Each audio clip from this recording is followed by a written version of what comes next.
Em nome do Pai que me criou, do Filho que me resgatou, do Espírito Santo que me santificou. Divina vontade, reina na minha vontade. Minha mãe, eu te amo e tu me ama. Dá-me um gole da vontade divina para a minha alma. Me abençoa, Mãe, para que todas as minhas ações sejam feitas diante de vossos olhos maternais. Amém. Suprema Majestade, eu venho em sua vontade divina.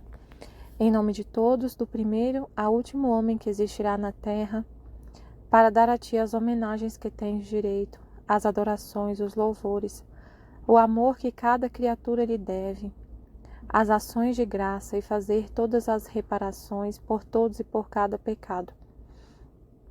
Venho, Senhor, na tua divina vontade, dou-te a minha vontade humana, por meio do Imaculado Coração de Maria, que possui todos os dons e os frutos da divina vontade.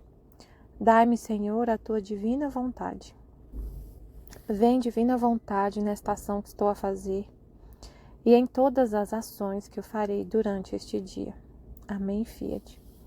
Vinde, Espírito Santo, vinde por meio da poderosa intercessão do Imaculado Coração de Maria, vossa amadíssima esposa e nossa mãe. Amém.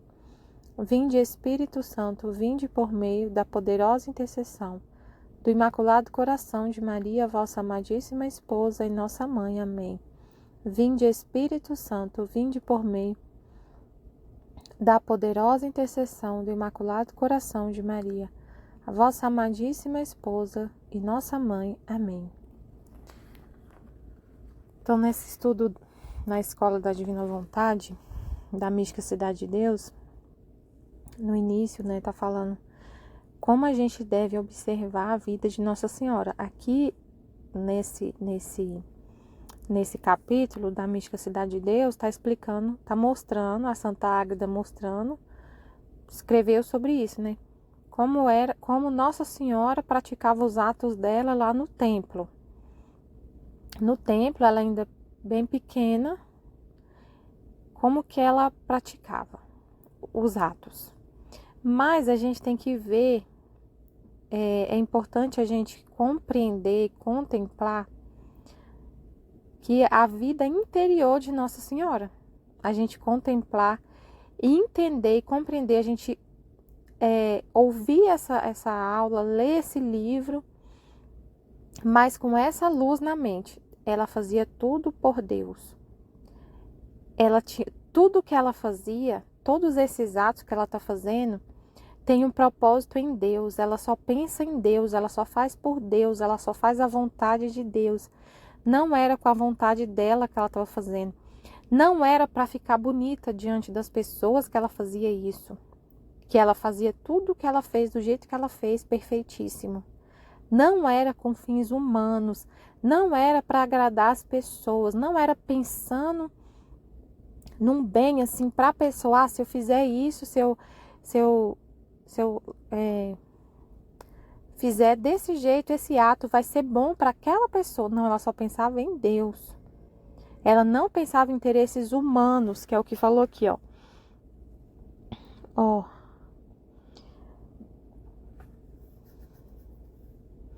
Fala das perfeições com que Maria Santíssima observava a cerimônia do templo e seus deveres. Então, vai descrever a perfeição com que ela fazia tudo o que ela fez.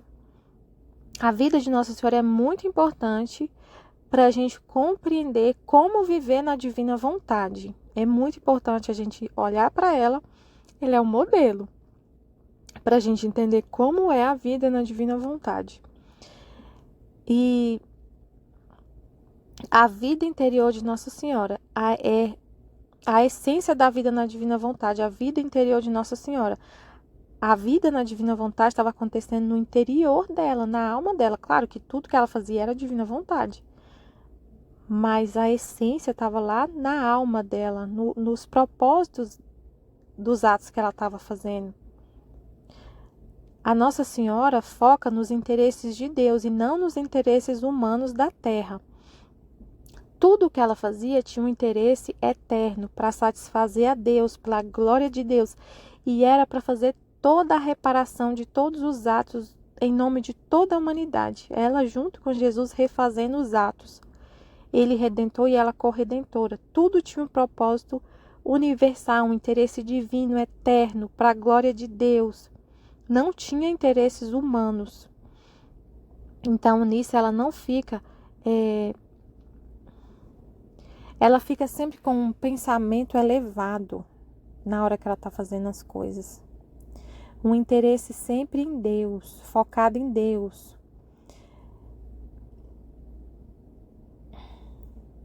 Então, ela não fica preocupada, por exemplo, não é pra gente fazer... E aí a gente observa como ela age pra gente imitar, né? Ela não pensa em fins humanos. Então, por exemplo, vamos pensar assim. Quando ela fazia atos lá, sendo esposa de São José, ela fazia tudo para a glória de Deus, pensando em reparações universais, para a glória de Deus, tudo atos eternos, tudo com propósito em Deus, para Deus. Não era assim, eu vou fazer essa comida desse jeito aqui para São José ficar feliz, pensando só nele, sabe, assim, com o fim de ser uma esposa que ninguém, como a Ruth falou na partilha dela, né, ninguém pode colocar defeito na minha comida. Eu vou fazer essa comida todo dia, uma comida diferente para o meu esposo, porque pensando na virtude, sabe? Na virtude, porque Jesus fala no livro do céu, a virtude sempre tem um interesse humano, sempre tem. A Nossa Senhora, ela praticava as virtudes perfeitamente, mas o interesse dela não era a santidade das virtudes, não era uma santidade humana, ela vivia na santidade divina. Quem vive na santidade humana, só imitando as virtudes de Nossa Senhora e as virtudes de Jesus, sempre tem um interesse humano. Ele falou no livro do céu, é muito difícil a pessoa viver na santidade humana, praticar as virtudes e não ter o interesse humano. É muito difícil.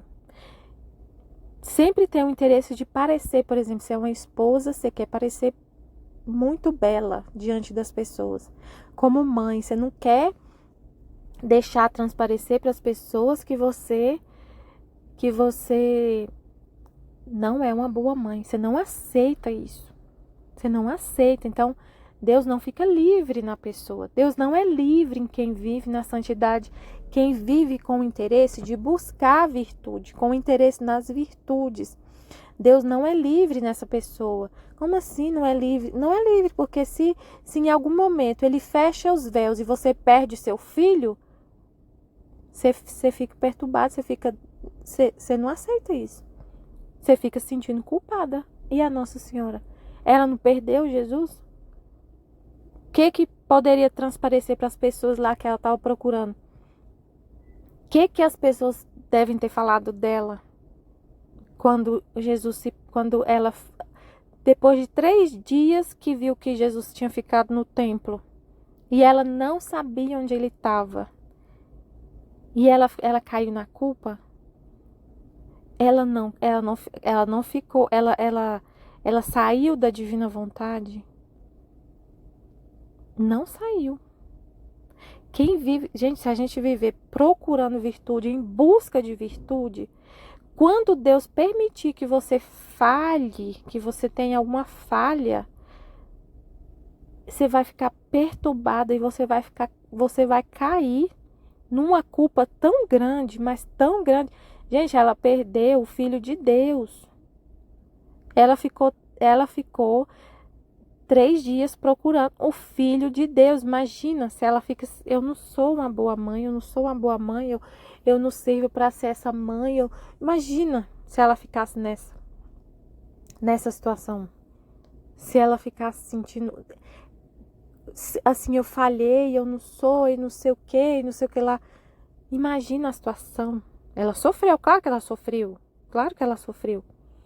Mas você vê que Deus é livre para fazer o que quiser, para tirar dela o ato que Ele quiser e para tirar de nós também. Porque se a gente busca, imagina, você busca perfeição e virtude, você está vivendo a santidade, buscando perfeição e virtude, e aí você falha. acontece um ato falho que você perdeu sua criança. Você busca a virtude de ser uma mãe perfeita. E Deus permite que você aconteça uma falha, que você perde sua criança. Imagina. O que é a tendência sua? Você busca a virtude. Você desiste. Você não confia mais em Deus. Você não confia em Deus, você não acha que você desiste de santidade, não é possível, e você fica se sentindo culpada. E a culpa, o que acontece quando a gente sente a culpa? Afasta de Deus, você se afasta de Deus, porque você pensa, eu errei, eu pequei, eu falhei com Deus, eu não consigo amar a Deus, eu não consigo viver a santidade, e você sai correndo dele. E não tem como viver. Aí na divina vontade, a gente entende, foi Deus que permitiu. Você só olha para os propósitos de Deus. Você é um nada, como a gente estava falando ontem, né? Você é um nada, você é um muro branco, que Deus pode pintar o que Ele quiser nesse muro. Se Ele quer pintar uma tinta com a tinta dourada e você ficar reluzente, brilhando, e te exaltar, você aceita. Mas se Ele permite que você tenha uma falha e você aparece apagada ou pintada de preto, como uma mãe que perdeu o filho, você também aceita. Tem um propósito divino.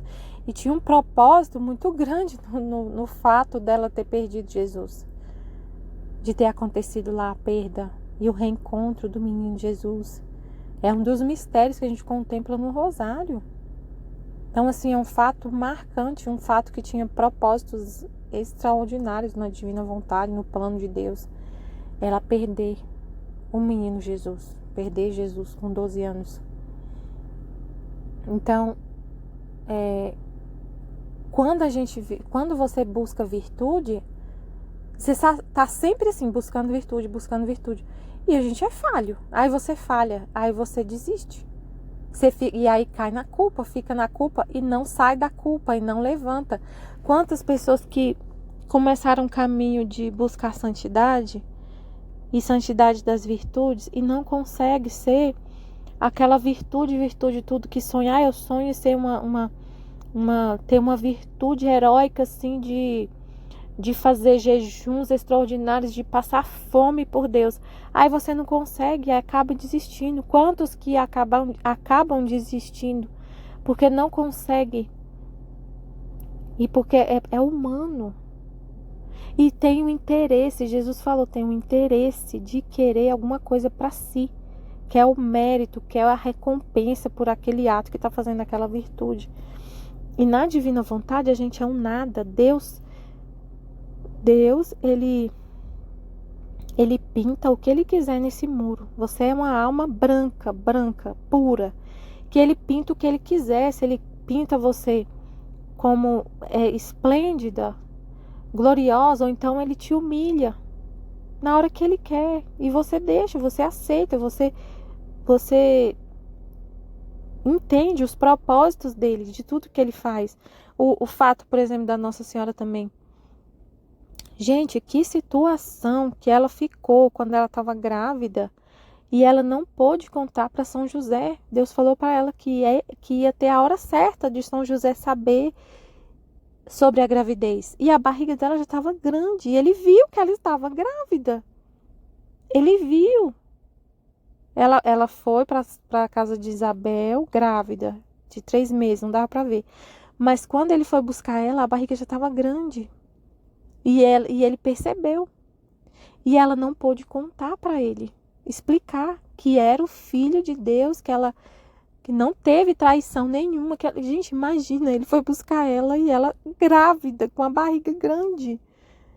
Meu Deus, que situação. E ela continuou na vontade de Deus, não contou, né? A viagem era longa, a situação que ela ficou.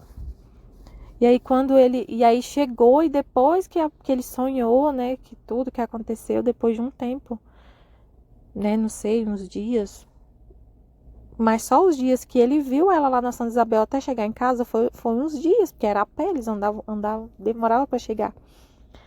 Então, a gente vê, prestar atenção nisso. Tudo que ela fazia, todos os atos que ela fazia, tinha um propósito em Deus, para a glória de Deus, era por amor a Deus. Tudo que ela fazia não era com a intenção de parecer linda e maravilhosa e ter a virtude. Não era pela virtude em si que ela buscava. Ela não tinha um interesse humano, não tinha um interesse em ter a virtude. Não era a santidade das virtudes que ela vivia, a santidade divina, com propósito divino. E quando ela estava fazendo os atos que ela fazia, ela estava sempre com o espírito, a mente elevada em Deus, em contemplar Deus, as coisas de Deus. Então, você não faz e a gente aprende com ela a fazer as coisas, mas sempre pensando em Deus. Porque, por exemplo, se eu trabalho aqui na empresa, se eu faço o trabalho que eu estou fazendo, eu vou fazer esse trabalho aqui, eu vou fazer esse documento, eu vou fazer essa atividade coordenada da melhor forma possível, porque o meu trabalho influencia na vida de vários brasileiros, então eu vou fazer com muito amor, porque se eu não fizer direitinho o meu trabalho, muitas pessoas vão ser prejudicadas. Muitas pessoas vão ser prejudicadas com a falha da minha equipe. Então eu vou trabalhar aqui com afinco, eu vou trabalhar com muita responsabilidade. Vou fazer tudo direitinho para não impactar na vida das pessoas. Porque se a minha equipe não trabalha direito, acaba que vai prejudicar milhares e milhares de brasileiros. As pessoas não vão receber a encomenda lá na casa delas se eu não fizer meu trabalho direito. Tipo assim, eu trabalho numa empresa que entrega encomendas. Então, o meu trabalho, a atividade que eu faço impacta, né? Porque é um conjunto, né? A minha atividade impacta lá na pessoa que está recebendo a encomenda. Então, eu vou fazer de tudo muito perfeito para não ter falha nesse processo. Isso tudo é verdade. Se eu não trabalho direito, vai impactar e tudo, mas eu não trabalho por causa disso. Eu não busco isso. Na hora que eu estou fazendo o trabalho, eu não estou pensando nesse fim humano da pessoa receber a encomenda certinho na casa dela. Eu faço por amor a Deus. Não é, então você não faz direito e a pessoa não recebe. Não é isso. Eu faço por Deus, por amor a Deus. E se você faz por amor a Deus, vai ficar bom, como disse aqui na escola. Se você faz por amor a Deus, gente, é Ele que está fazendo. Claro que, mas você não faz buscando perfeição para agradar as pessoas. E se tem uma falha, a gente aceita. Ninguém é perfeito, não sou perfeita. Como ele falou, você é um muro que eu pinto do jeito que eu quiser. Então, você não fica buscando agradar o humano na questão, por exemplo, do matrimônio, como a Ruth falou. Do matrimônio. Você não fica, nossa, então agora eu vivo na divina vontade, então eu vou ser a esposa perfeita. Eu vou buscar fazer cursos, como me vestir para agradar melhor o meu esposo. Eu vou fazer curso de culinária para saber como agradar melhor o meu esposo na cozinha. Vou fazer comidas diferentes para ele, para os meus filhos. Então eu tenho que ser a esposa perfeita para agradar meu esposo. Não, a gente faz por amor a Deus, tudo por amor a Deus, do jeito que Deus quer, na hora que Ele quer. E se Ele quer que você pareça uma esposa, às vezes, que não é tão perfeita assim, seu esposo vai ver falhas em você, tem um propósito. E você aceita. Tem um propósito. Se alguém vê você falha como mãe, tem um propósito, igual a Nossa Senhora que perdeu Jesus, que o menino Jesus ficou perdido. Tem um propósito divino e você aceita.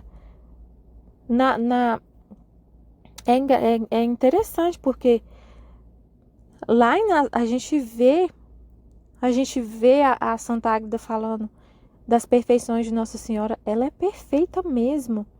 Mas quem está falando, quem está revelando essa perfeição de Nossa Senhora para Santa Águeda é Deus. É Deus que está revelando para Santa Águeda e para a gente a perfeição de Nossa Senhora. Mas o povo de Nazaré não via essa perfeição nela. Então, humanamente, tinha pessoas que julgavam que ela não era uma boa mãe, por exemplo, lá em Nazaré. Julgavam Jesus, gente. Jesus é Deus. Ele é perfeito, perfeito, perfeito. As pessoas de Nazaré julgavam ele, chamaram ele de demônio, quiser jogar ele do monte. Então, assim, humanamente, e a gente vai ser a mesma coisa. Humanamente, é em direção a Deus que é. Tanto que isso que está sendo falado é tão claro que é tudo em direção a Deus, que é Deus que está revelando essa perfeição, que está mostrando essa perfeição. Porque lá no templo, até que acho que não tinha essa questão de falar que não via essa perfeição nela, né? Mas lá em Nazaré, o povo de Nazaré, quando a gente lê a Valtorta, algumas pessoas questionavam as atitudes dela com Jesus. E questionavam as atitudes de Jesus, a família deles, por exemplo, os parentes. Então, é pra gente ver, é interior. É para Deus, é por Deus, é em Deus, é espiritual. Não é humano, não é humano. Aí a gente tem que ouvir a escola, né, ficar bem situado, como falou, que a Nossa Senhora, nesse contexto da mística Cidade de Deus, ela está ensinando para a autora a santidade das virtudes, porque ainda não tinha a revelação da santidade divina. A revelação de como viver a santidade divina foi ela mesma, a própria Nossa Senhora, que falou para Luísa, mas bem depois, né? Então a gente tem que ler o livro da Mística Cidade de Deus, compreender que é assim, né? Que ela está ensinando para a autora a santidade das virtudes. Mas a gente consegue perceber pela fala de Nossa Senhora, o que ela fala, a gente sabe que ela viveu na santidade divina. Então a gente tem essa informação. Então tem que montar essas peças, né, na nossa cabeça para poder ouvir a mística Cidade de Deus e entender da forma, assim, na compreensão que Deus quer da gente nesse momento, né? Nesses estudos. A gente não vive na santidade humana. A gente vive e busca a santidade divina. Nesse livro, a Nossa Senhora está falando da santidade das virtudes. Mas a gente sabe que ela viveu na santidade divina e a gente fica olhando para ela, contemplando as atitudes dela para entender mais ainda a santidade divina. E a gente junta os conhecimentos que a gente tem, que Deus vai revelando, né? E tanto também a vida de Jesus no Evangelho da Valtorta. Lá a gente contempla, ele não falou da santidade divina para Valtorta, mas a gente lê o livro da Valtorta para ver as atitudes de Jesus, mas a gente sabe que ele viveu, que ele é Deus, viveu na santidade divina. Claro, a gente sabe da santidade divina, então é diferente a gente ler o livro, é diferente quem lê o livro da Valtorta e não sabe que da santidade divina, não sabe não tem esses conhecimentos que o livro do céu traz, e a pessoa que lê o livro da Valtorta e lê o livro do céu é muito diferente. Nossa, é muito diferente. A gente olha ali, contempla os atos exteriores de Jesus, mas a gente sabe do interior também. É muito diferente.